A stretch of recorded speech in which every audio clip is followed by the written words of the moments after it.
Hi friends, welcome back to Jaya స్వంటిల్లు అండి. ఈరోజు రొయ్యలు డీప్ ఫ్రై చేస్తున్నానండి.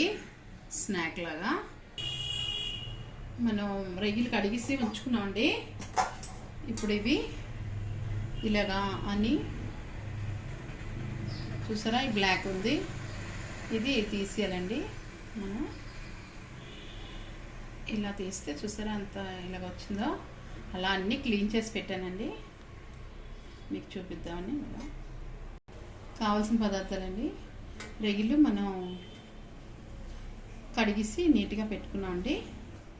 రొయ్యలు శుభ్రంగా మొత్తం అన్నీ క్లీన్ చేసి పెట్టుకున్నామండి.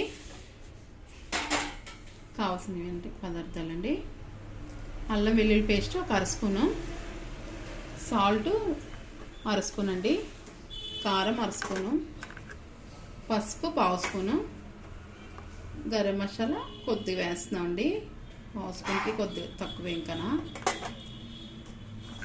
ఒక స్పూను కార్న్ఫ్లవర్, ఒక నిమ్మకాయ చెక్క, నిమ్మరసం వేస్తున్నామండి. సాల్ట్ వేస్తున్నామండి, పసుపు వేస్తున్నామండి, కారం వేస్తున్నామండి,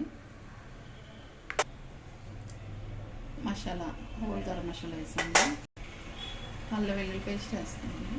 మొత్తం బాగా కలిపిస్తామండి. కార్న్ఫ్లవర్ వేస్తున్నామండి. మనకి ఇవి వేసినవన్నీ మనకి వదులుకుంటూ ఉంటాయండి, అందుకని కార్న్ఫ్లవర్ వేసుకుంటున్నాం. ఇలా సైడ్ డిష్ కింద మనకి రైస్తో తింటే చాలా బాగుంటుందండి. స్నాక్ కింద తినొచ్చు, ఈవినింగ్ స్నాక్ కింద. మొత్తం కలిపిస్తున్నామండి కార్న్ఫ్లవర్ అన్నీ.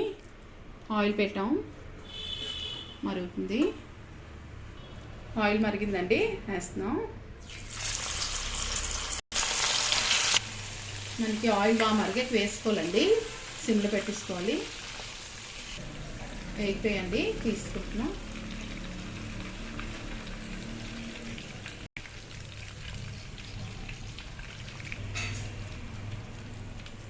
అన్నీ ఇలాగే వేసుకోవాలండి.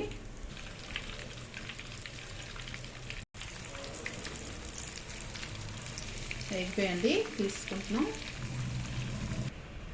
అయిపోయండి, మనం ప్లేట్లో వేసుకొని మార్చుకున్నాం. మనకి అయిపోయిందండి.